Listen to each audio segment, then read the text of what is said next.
Почитувани, добредојавте во 23-то издание на Проверитас. Јас сум Александар Бичиклиски, а вечера ќе ја продлабочиме аферата што излезе во јавноста пред 3 недели, преку прислушкуваните разговори. Станува збор за тема со големо општествено значење, која создава притисок и бара многу решение. Како што велат, не прашувај гаталец, прашај паталец. Поради тоа, со мене вечерва во студиото на Проверитас е главниот и одговорен уредник на радио Лидер, Љупчо Златев, кој тврди дека е жртва на оваа афера. Љупчо, добро вечер. Не тврдам само јас. Вчера имаше и тврдење од подпредседателот на владата Александар Николовски, кој ме спомна мене како информација, нели, која има владата за следен. И не ни тврдев од самиот почеток јас го знам ова уште од моментот кога почна самото следење, од првата мерка уште од далечната 2019 година. Да, се сеќавам на тие твои објави во тој период кога поголем дел имаше, нели, еден медиумски мрак и каде што не може да се пробијат, дури пробува и да ги девалвираат, колку што се сеќавам дека си несериозен, дека тоа го кажуваш од памет. Да, потоа ми поднесува АНБ кривична пријава, до ден денес се судам. Ајде ќе збориме за немалце подоцна за кривична. Да почнеме од почеток, ако може. Ајде, кажи ми прво, на почеток кажи ми, изјави на твојот медиум дека си жртва на ова следење. Која според тебе била целта? Зашто те следеле во целата оваа работа? На кој начин го правеле тоа? Зошто токму Љупчо Златев? Ќе пробам длабоко да го објаснам ова и верујте, ова што ќе го кажам нема да му одговара никому. Нема да им одговара ни на тие кои претходно владеа со Македонија. Верувам дека дури и моменталните безбедносни структури нема да бидат среќни со ова што ќе го кажам. Ајде да чуеме. Големата вистина, Бичиклиски, е дека Македонија нема безбедносен систем. Самото тоа што губеле време, ресурси и пари да следат еден вака обичен, еден вака целосно неопасен човек, потврдува дека во Македонија нема безбедносен систем.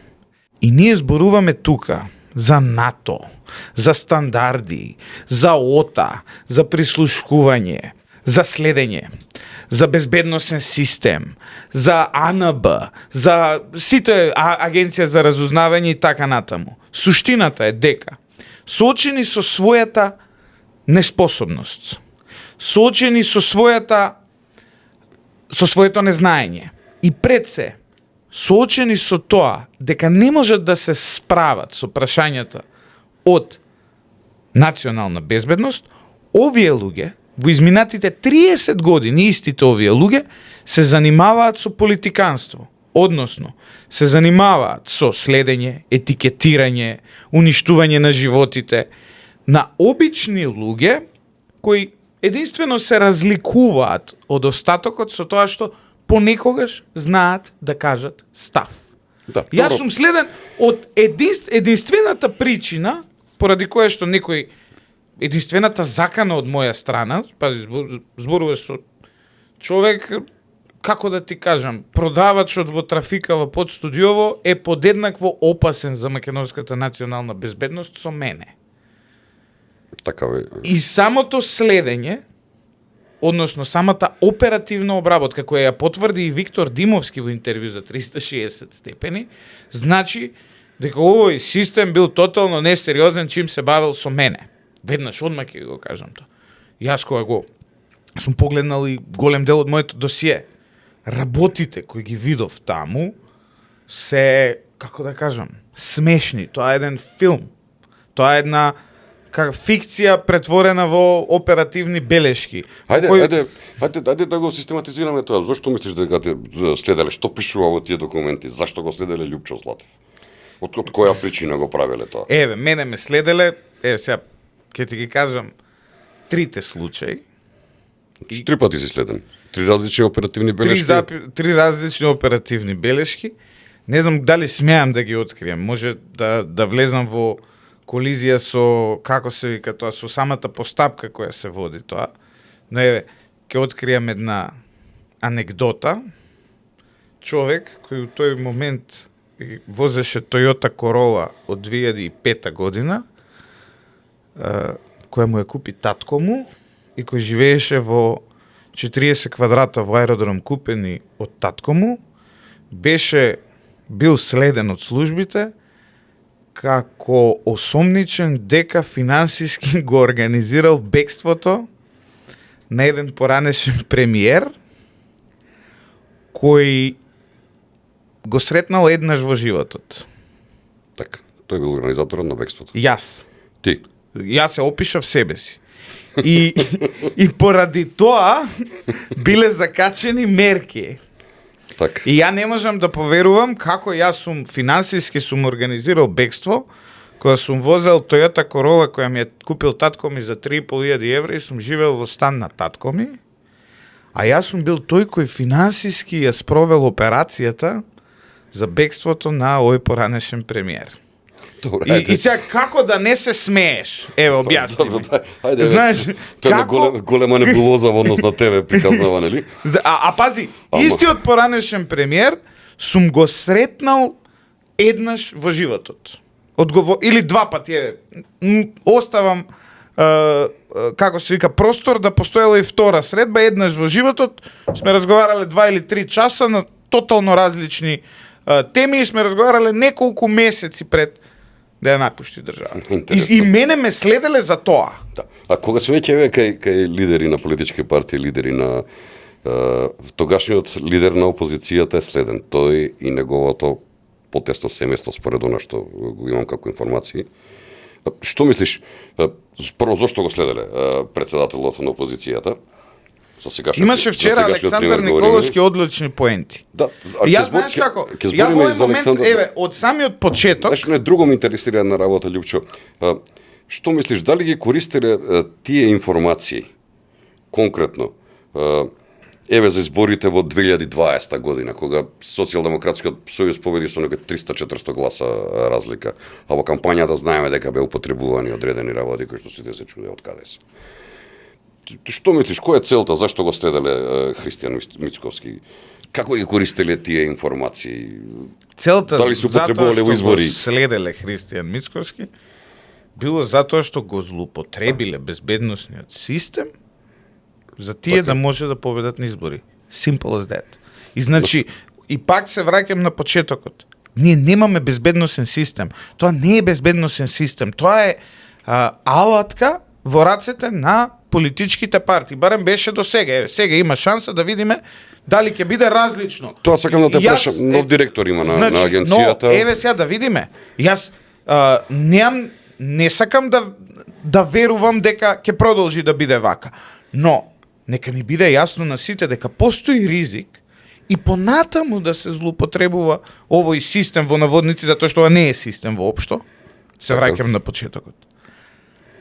Проблемот е дека тоа не се користело за она што е на тероризам, антитероризам, шпионажа и така натаму, туку се користело за следење на политички противници и луѓе кои не размислуваат како вас. И сега, да бидам и најотворен. Па добро, дава пасошите текно се друго забавя. Ако работела согласно постулатите на заштита на националната безбедност, АНБ во тој момент требало да ја следи личноста која била најголема закана за македонската национална безбедност. А тоа од 2020, од 2019, 18, 17 до 23 е Зоран Заев. Затоа што тоа е човекот кој направи национални отстапки. Односно, работата на безбедносната институција е вие да не дозволите контраразунање, нели? Да. Некој од странство да продре во вашиот политички безбедносен систем и да ви ги води процесите внатре. А тој од странство, ние видовме, одеше у Грција, се враќаше, керка му ја менјаше за острови и така натаму. Ние овој во наводници безбедносен систем бил воден токму од оној кој требало да биде гонет од истиот. Ако сакате да бидеме со најпластична форма да објасниме, исто беше и претходно. Пред СДСМ да дојде на власт, истиот тој во наводници безбедносен систем беше пак во служба на криминалот на едно семејство. Та и луѓе блиски до тоа, но Да. И сега на тие украдува милиони од тоа семејство и на крај ја им го организира финансиски бегството. Значи, ете. Тоа е добро, да. Не, идејата било само да се отвори случај за да може да следат. А сакаат да следат да видат кој ми дава информации, што се случува, од каде дознавам некои работи, ја пишував тогаш за тендери, за не знам скандали у здравство ово она. Суштината на моето следење е таа. Значи да се разбереме. А се ова се обланди и сега ти наоѓаш случај, избегал овој, случај кој ќе ги налепиме, сите што сакаме да ги следиме, а и Љупче ќе го налепиме. Па да, Пример, знаеш онак, и од нигде финансиски сум организирал. Да, ничим изазваним што Сол рекле нема во очи да си фрла, знаеш. Ама затоа па се бавя со други работи, Љупчо, 215 пасоши дадоа на најпознатите криминалци, истите овие. Затоа, да. Бевме дом на сите тие луѓе дека во држава. Се надевам дека тоа се е престанало. Да се... Немам, знаеш како, зошто? Затоа што ја пак ќе ти кажам, јас се уште не гледам дека системот почнал да функционира. Немојте Така... да се залажувате дека ние сме изградиле систем. Јас воопшто не се залажувам дека сме изградиле систем, но имам верба, Љупчо, дека ќе се смени некоја работа. И јас, еве, сум оптимист. Постапките на Бојан се добри сега за сега. Јас не сум човек кој што работел во тие структури, но она што го прави до сега Еве, ја ќе му покажува... најдам одма забелешки. Сериозно. Мене ме поврзуваат, вика они, затоа што тој судски процес, нели Бојан Христовски беше еден од таргетите на тоа незаконско постапување на Виктор Димовски, за кој јас објавував, и ме поврзуваат цело време со него. Еве, ова му го кажав него, еве ќе го кажам јавно. Јас му забележувам на Бојан Христовски што сите овие луѓе, најголем дел од овие луѓе кои ги правеле овие оперативни обработки, овие луѓе кои ги правеле овие незаконски следења, овие луѓе кои ги го злоупотребувале системот, ниту еден од нив не е казнет и не е одстранет од работното место со безбедносна постапка, со дисциплинска постапка. Објаснувањето негово е дека немаме законска можност се додека обвинителство не покрене. И тој левијатан, тој невидлив систем, се уште функционира внатре во Агенцијата за безбедност и контраразузнавање. За национална безбедност, се вика, нели? Се уште функционира. И ние сега чекаме Љупчо Коцевски да се смилува и да почне кривична постапка врз овие луѓе за они да се тргнат од работа. Извинете, но ако е законот проблем, сменете го. А мислиш дека ќе се смилува Љупчо Коцевски, дека ќе почне постапка брзо за оваа приказна? По брифингот оној кој што беше во АНБ, многу беа јасни документите кои што беа испратени до таму. Бичиклиски Чиста верувам приказна онака. во Љупчо Коцевски, верувам исто колку што верувам, не знам, Сонја Николовска, Зоран Витанов, Боки 13, стапката на доверба, Така. ми од прилика на тоа ниво, Па и на судството. а особено кога станува збор за истиот човек кој ги одобрувал тие посебни истражни мерки. За да го следат незаконски Христијан Мицковски, кој бил следен незаконски, Да. Љупчо Коцевски морало да го побара тоа од истражен суд. Значи, Односно од судија на претходна бил постапка. запознает според тебе Да. со целата таа постапка. Ајде кажи ми, пред неколку дена актуелниот вице-премиер, министер во владата, потпредседател на ВМРО Александар Николовски, изјави дека постоел мастер план во 3 чекори. И вели со цел да се оновозможи политичко действување на политичката партија ВМРО ДПМН. Според него првиот чекор бил лапсење на пратеници, вториот ставање на партијата на обвинителна клупа за терористичко действување и нелегално финансирање, третиот целосна забрана за политичко учество на изборите. Што велат твоите информации за целата оваа приказна? Има ли вистина во ова и колку има вистина? Види, очигледно е дека поради своето политичко делување одредена партија била таргет. Тоа е факт. Дали е ова мастер планот, немам информации, но делува многу логично. Понатаму. Оно што е многу важно да се каже е дека доколку овој пат не се избори ВМРО ДПМН, не се избори со овој паралелен систем, со оваа длабока држава, која 2 пати до сега го сруши од власт, и со аферата Големо Туво, и со аферата како беше, вистината за Македонија, односно бомбите на Заев. И со сина птица не му дозволи да дојде на И со власт. сина птица, значи трета, ова е четврти веќе обид. Доколку сега не го спречите тоа, во наредниот удар може ова се да се реализира. Овој мастерплан за кој говори Николовски. Токму затоа е потребна одлучна реакција и потребно е да ги видиме овие луѓе зад решетки во најбрз можен рок, а не на функции се уште. Значи, пази, излегува поранешен директор на АНБ, во чие време незаконски следел премиерот. Незаконски следеле новинари, незаконски се следеле и рекетирале бизнисмени, сакам да зборувам и за ова.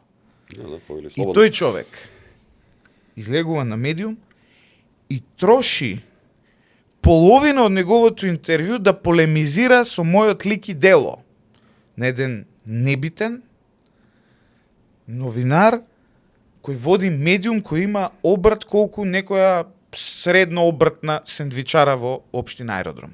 Од прилика толку пари се вртат во мојот медиум.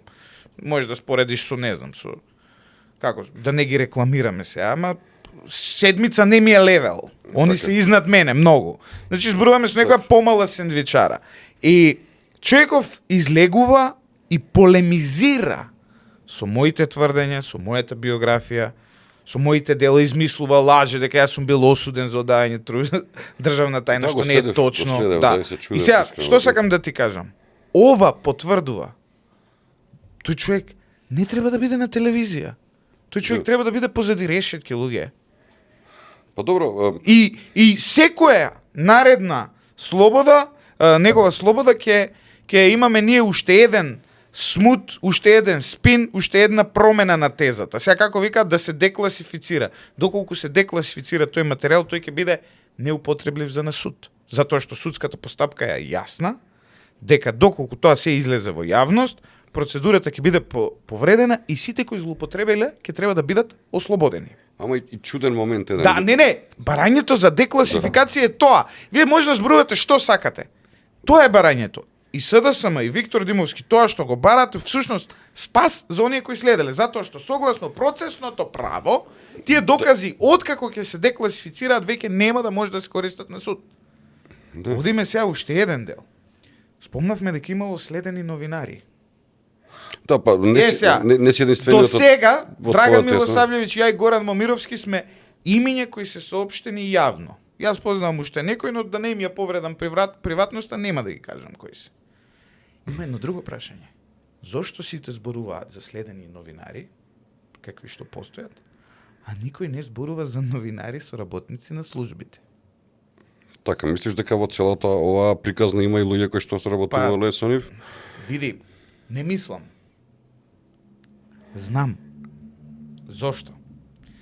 Ако го гледате однесувањето на голем дел од медиумската фела, по објавувањето на скандалот, ќе ги видите контурите на соработката на медиумите во оваа удбашка мрежа, односно на новинарите.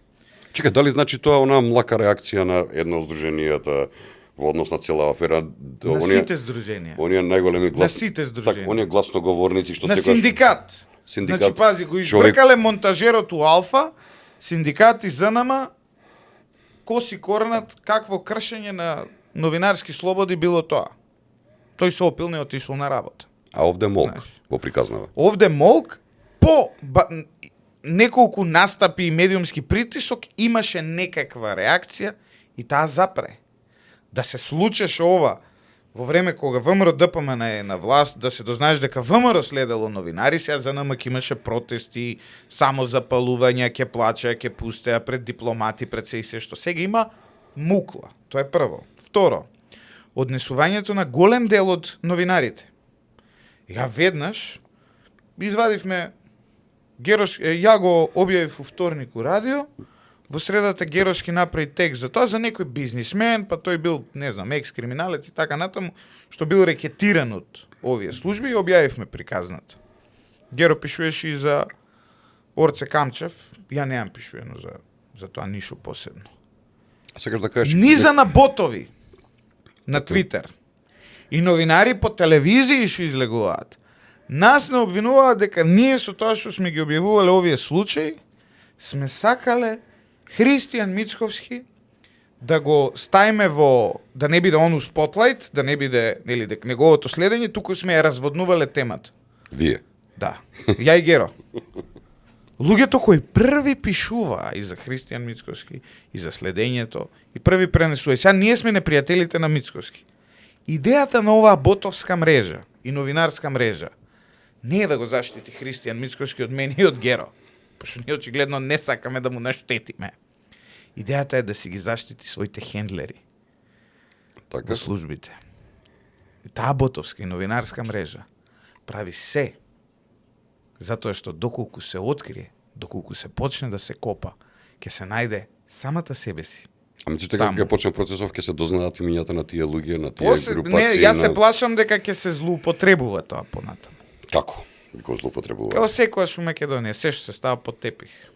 Као што Боки 13 слободен као инвалид, као што Сашо Мјалков у затворот работеше у ова, како се вика, у Струга и така натаму. Не верувам во целосно расчистување, затоа што не верувам дека ово општество е способно да излезе и да признае дека 98% од луѓето кои се појавуваат на телевизија се некаква форма на кодоши. Така. Тоа е станато еден рецидив од претходниот систем и сега е пренесено само таа приказна. Не, у претходниот систем дури, знаеш како, претходниот систем бил брутален, комунизмот бил немилосрден, но се знаело кој е кој. Сега имаме ние една Добро, мацена дегресија на смешка, па баш и не се знаеше кој во секој влез имаа по еден доушник. Така да Не, ама не, идејата е имало една сериозна поставена структура која сериозно вршила репресија. Да. Ние сега го немаме тоа. Ние имаме дива лига која рекетира, која за стан за ова за она прави милион комбинации и така натаму. Викаш, биле рекетирани, буквално рекетирани бизнисмени. Луѓе кои што излегува значат. податоци. Имаш ли информации кои луѓе, колку смееш да кажеме некој? Па, не можам сега да зборувам, ама еве, тој Христијан Илиевски излезе случајот. Така, има еден куп такви кои што брутално биле рекетирани, Излезе послушувани.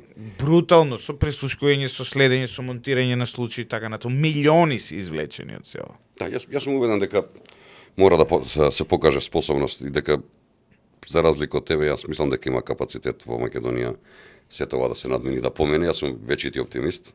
Да се надевам дека ќе биде и За така. 5 години ќе зборуваме за нов скандал за следење на ВМРО ДПМН. Така ќе заврши твојот оптимизам. Да сме живи и здрави до тога. На како вика. Дај да се вратиме на Виктор Димовски, на него фамозно интервју за кое што говореше. Јас го следев целото тоа интервју и би сакал да искоментираме заедно на работа еден дел кој што би го цитирал од неговото интервју. Вели: на предметот од АНБ наводно работеле вработени и од други оддели, а не од внатрешна контрола. Со ова можеме ли да заклучиме дека Димовски не демантира дека Димовски не демантира дека постои следење? Дали си призна со оваа реченица дека се следело? Што мислиш пази. точно со ова? Со оваа реченица Димовски требаше да биде уапсен во следниот момент. Зошто? Затоа што ако тој знае кој ја води истрагата во службата, ја појма немам кој ја води е. Стварно врска немам. Ако тој знае дека тоа го работеле луѓе од други сектори и други институции, како што тврди, тогаш тој знае информација која е класифицирана. Информација која не треба да ја знае. Мене тој ме судеше за изнесување на таква информација. Така. Истиот Виктор Димовски треба да биде спакуван. Пази, со една разлика што јас законски немам сертификат да располагам, ниту пак сум располагал било кога со класифицирани информации. За разлика од него, кој бил директор на службата. Тој не работи во службата веќе 3-4 години од кога иде у пензија. Од каде знае? И самото тоа што знае, Виктор Димовски треба да го однесе во затвор.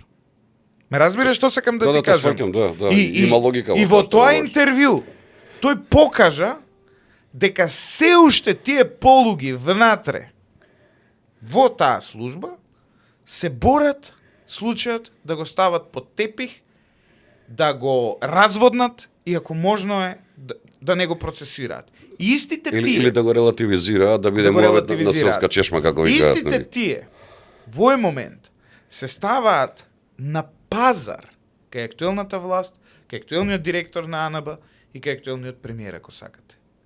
Доколку актуелната власт се испазари со овие луѓе, ќе ја направи најголемата грешка што може да ја направи. И потребно е, во истиот момент да се работи како овие луѓе да бидат тргнати како опасност за општеството и да одат таму каде што каде што им е местото. Доколку не отидат, ние ќе имаме сомневање дека власта се испазарила со нив. А доколку се испазари со нив, тоа ќе биде фатално за оваа власт. Да, интересна теза, би рекол во секој случај. Кажи ми, дур беше следен. Нели, од кога почна да објавуваш? Имаше ли моменти кога ги гледаше луѓето што те следат или Ало, знаеше? 5 круга им имам вртено околу Кале. Како? Знаеш Кале? Да. Па така, знаеш, сумливо ти е, некоја кола те следи на 2-3 коли позади тебе и ја гледаш во ретровизор. И одам на Кале и вртам еден круг. Ај викам да тестирам, може сум параноичен. Иако не сум параноичен по природа, ама, знаеш. Вртам еден круг, вртам уште еден круг, вртам трет круг, вртам четврти круг и веќе на петиот круг сватија дека ги зафркавам. И тоа е доказ. 5 круга вртеа со мене околу Кале, значи од Америчка амбасада надоле до кај, пак нагоре. 5 круга вртеа и петиот круг ме напуштија више, шестиот го извртив сам. Тоа е доказ дека се джандари, нели? Да. Што дури на петиот круг сватија. Да не беа жандари ќе сватеа на вториот. Знаеш. Да не разберат погрешно. После 5 круга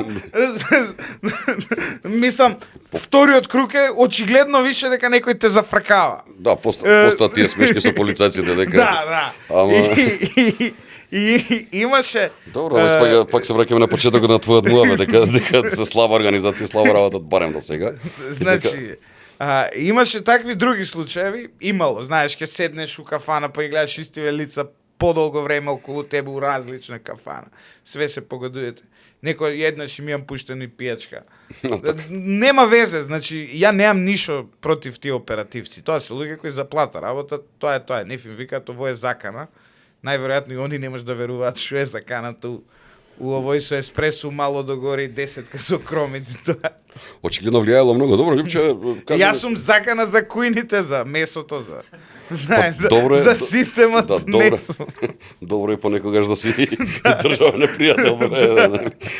Добро, кажи ми, вака, објективно, колку можеме објективно, како очекуваш да заврши целиот овој процес? Не верувам дека Кои се твоите очекувања? Зашто мислиш дека нема да заврши? Затоа што не сум оптимист.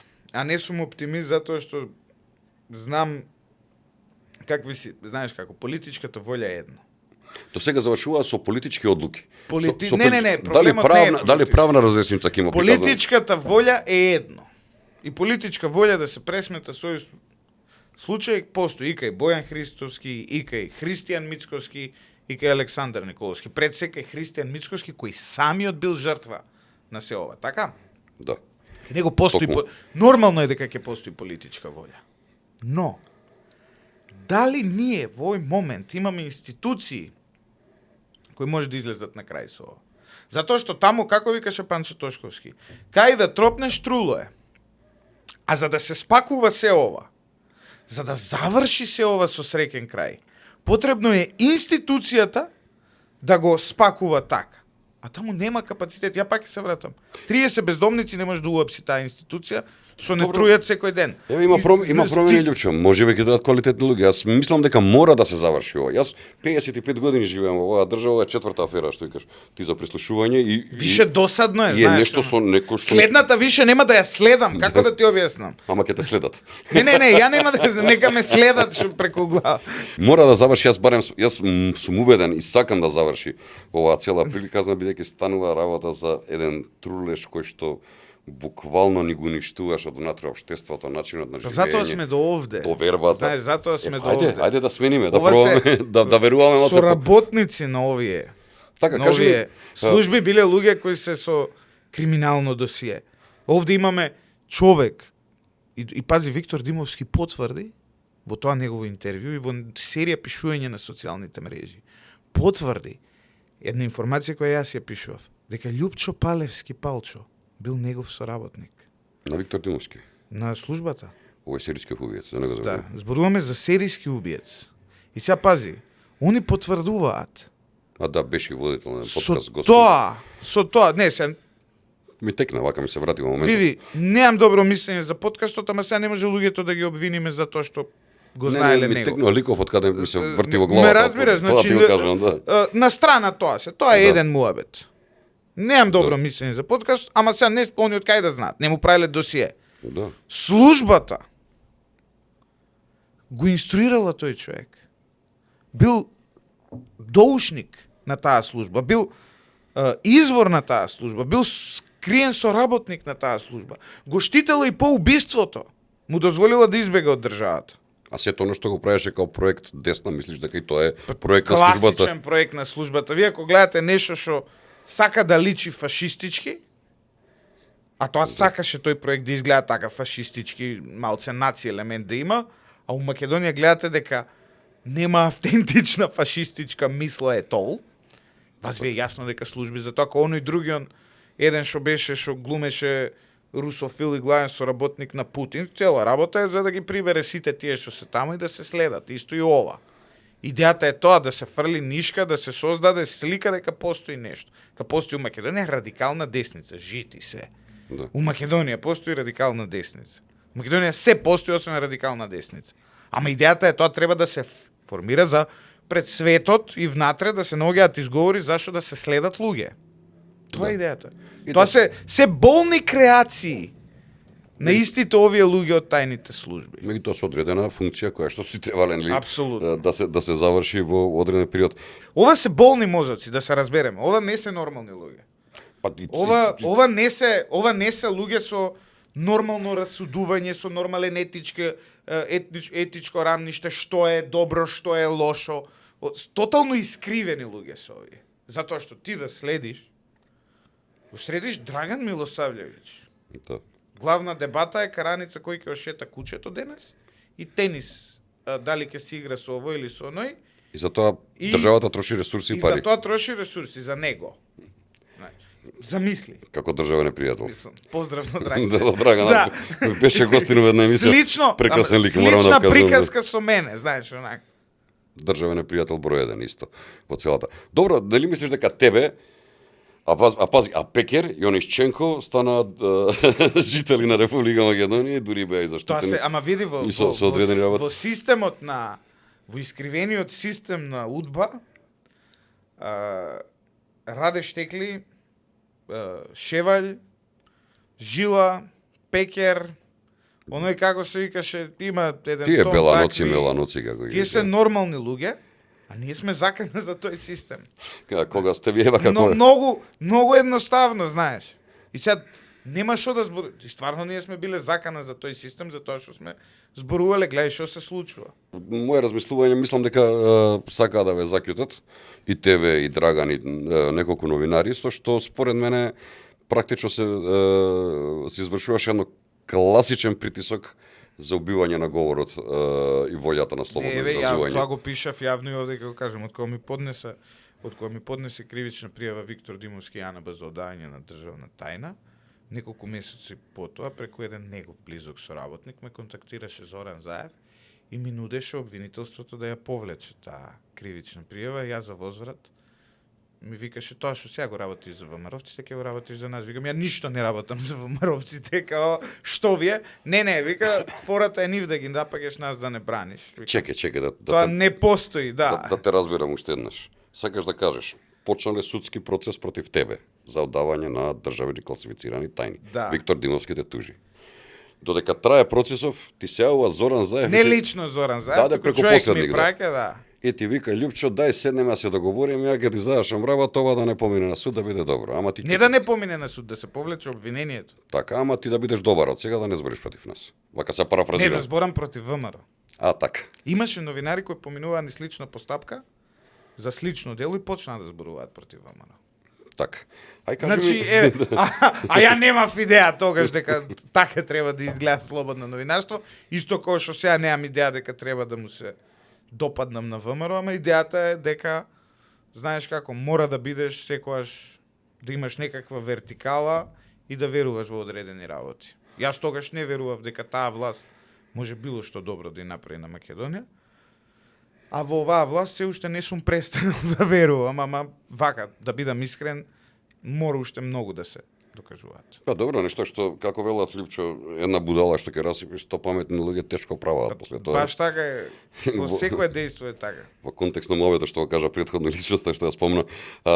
Кажи ми јаде, да ме интересира уште на работа, дали додека од кога се обзнани целата оваа приказна, излезе прв, имаше еден многу добар статус на Facebook, уствари тоа беше одговор на статусот на Виктор Димовски, каде што му напиша не само ова дека треба, се парафразирам, дека треба да лежиш во затвор и дека ќе те тужам и дека ќе ги барам парите, ама не од граѓаните на Република Македонија, туку лично од тебе, од твојот конфискуван имот. Дали имаше после ова некој закани од некој друг ваму таму? Вака маци жесток беше. Па не, заканите се реализираа кога зборуваше дека јас сум повикувал на линч и на убивање, кога зборуваше Виктор Димовски тоа во интервјуто. Кај овој, како се вика, кај Попетровски. Да, тај пола интервју го посвети на тебе. На мене. Значи, идејата што е? Добро, те викнали од тој медиум контра да одговори? Не, им одговорив и ја објавија дословно. Така? Мојата реакција, да, ја објавија дословно, немам забелешки. Повикуваш на линч? Никогаш не сум повикувал на линч. Немам, не ми е таков стилот и не водам толпа за да повикам на линч. Суштината у повикување на линч. Ја и моите гледачи и слушатели не ги перцепирам како толпа, за да ги повикувам да прават нешто. Што е суштината? Во целата таа работа јас го напишав ова од една единствена причина што не сакам, дечки ве сега тука што и работат као сниматели, као монтажери, ти кој си плаќаш данок, они кои плаќаат данок, да ми ја плаќаат оштетата за делото кое го направил Виктор Димовски. И јас реално ви кажувам, кога државата ве следи незаконски, непотребно и без ниту еден доказ дека сте закана за националната безбедност, ве следи 3 години, вие заслужувате оштета. Ама не сакам таа оштета да ја земам од буџетот на Република Македонија, затоа што не се 2 милиони граѓани на Република Македонија виновни за тоа што еден психопат одлучил да си игра со средствата за принуда.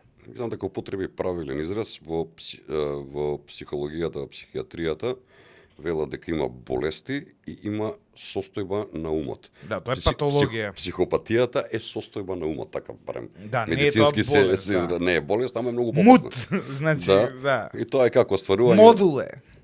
Како вика, остварување на целта без никакви морални, етички одговорности за да стигне до целта. Ајде, вака брзо ни помина муабетов денеска, Љупчо, но стварно интересна е темава. Прво да ти се заблагодарам што си еден од ретките што говори на оваа тема, која што се развива во држава, и се надевам дека ќе ги охрабриш и со ова твое гостување и многу други да излезат кои што се во целата оваа приказна почувствувани како следени и така натаму. Кажи ми, ајде уште една-две реченици поврзани со темава, ама не толку.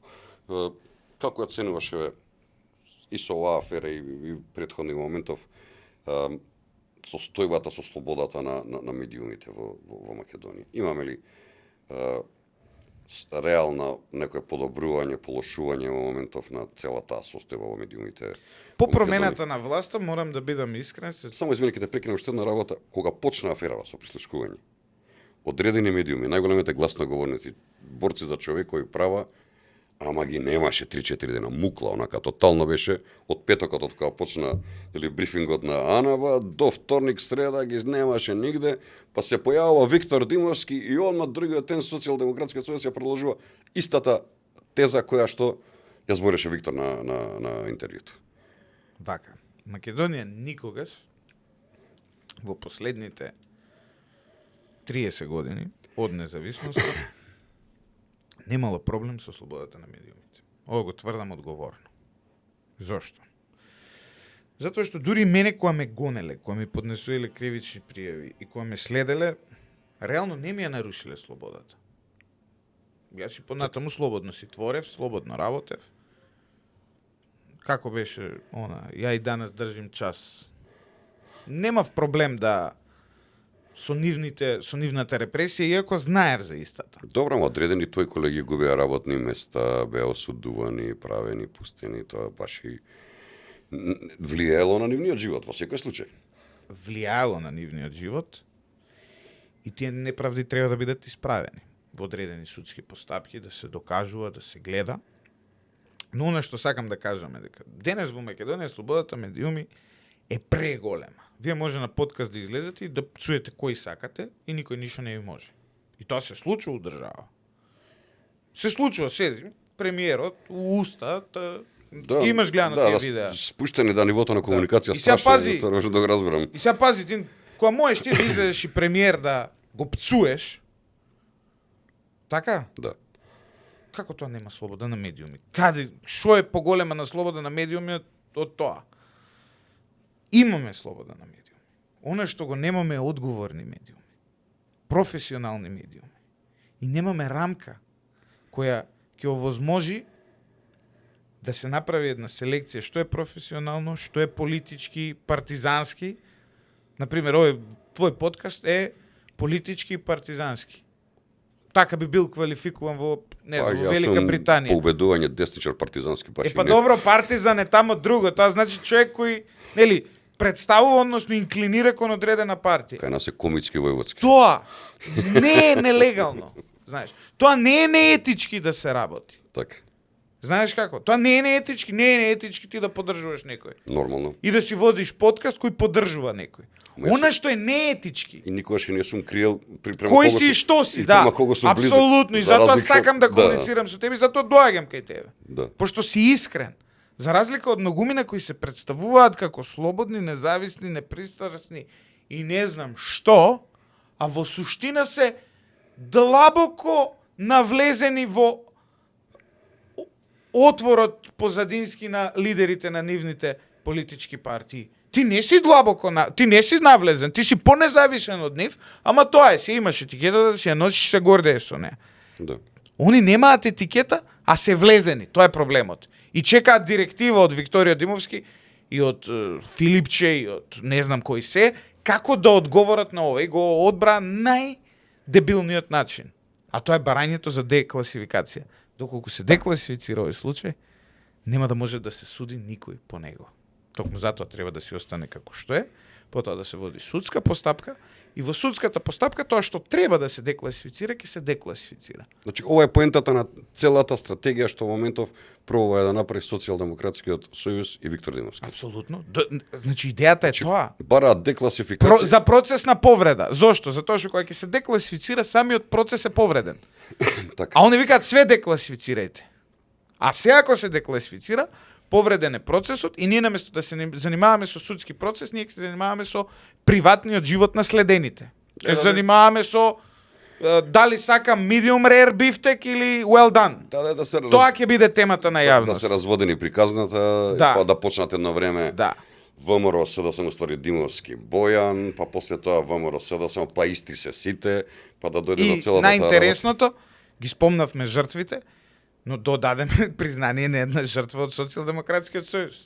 Кој е жртва од Социјалдемократскиот сојуз? Оливер Спасовски. Јоливер Спасовски. Значи, пази ги легенди, бе. Ана ба го следело министерот за внатрешни работи. Човек со Космик Секрет има безбедносен сертификат. Космичка тајна на НАТО. Значи, смее да знае дали светов комуницира со вонземјани или не. Значи, од прилика Анаба го следела Оливер министерот за Спасовски. внатрешни Да. во државата. И подготву имале за него кој работел, за кого работел, како работел. Толку не си веруваат меѓу себе или за дворски игри се работеле, што мислиш? За класични дворски игри се работи, што да не мислиш, националната безбедност ја чувале они. Да. Не, туку идејата им била да му ги видат бизнис шемиве со која нафтена компанија е близок, со која од како ги прави шемиве за набавки у МВР, за они да улетаат у причата Вака да бидеме јасни. и да земат дел. Белешката за Оливер Спасовски е дека и тој бил закана за Македонија. Да. Безбедностна. Да. Во време кога е министар за внатрешни работи. Па јако. Господе Боже. Абе, Оливер Спасовски бил следен, што ти е тинден? Да знам, ама... Аба Дизниленд е, ја кога викам на почеток дека овде нема систем безбедносен. Јас стварно го мислам тоа, емпириски ти го докажувам цела емисија. Ти уште се лаже себе си дека тука постои големата невидливата рака која контролира се. Не бе, друже. Ова се дебили. Ова се неспособни идиоти кои не знаат ништо. И ставени на одредени позиции. Поставени на одредени позиции со единствена мисија дома да однесат пари, да купат уште еден стан. Лјупчо, мора да се бориме да се смени состојбата. Сите во својата работа, ти си релативно млад човек. Јас веќе не е толку но. Од ова појде што да се бори, што да направам. Ама тоа кажав и во текот на емисијата, да ги охрабриме и твоите колеги во твојот еснав, што похрабри да бидат оприказнава, што повеќе да се илезе во јавност и што повеќе да се и говори. И нека си излезат и нека си признаат дека се душници. Нема да им се љутиме. Добро, нема да им се љутиме затоа што се душници на службите. Тоа е тоа. Така се одлучиле да се борат во животот и така натам. Нас не е потребна илустрација не за тие делото комунизмот. Тоа е давно прошло. Благој так. Попов одамна не е жив. Или било кој тие од кои Тошо Шкартов или било кој. Да. Ние сакавме да спроведиме илустрација за жртвите на комунизмот, ама имаме многу повеќе ние и кодоши и злоупотреби во демократијата. Ние треба со овие да ги илустрираме, ама не да ги илустрираме со тоа што сега ние ќе ги затвараме или не знам што ќе затварам. Некој што ме цинкарал мене на службите, голема работа, што сум правил ја, па гајле да ми. Така. Тие луѓе едноставно треба да се направи една бела книга, да се обзнани што правеле, како правеле, кои биле, за и демократски потоа ќе продолжиме сите напред, знаејќи кој е кодош, а кој не.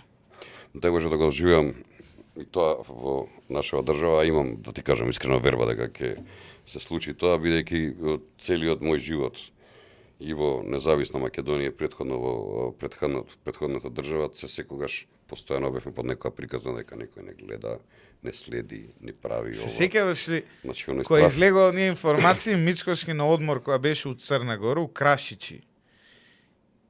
Ти знаеш дека службиве пуштиле дрон во Крашичи да го снимаат Мицкоски. На одмор. А Крашичи е една тешка селендра у Бока Которска, сум бил тамо. Така. Село пред нив, не знам, не бе у истото, тоа село бев. Значи, 2-3 години предходно бев.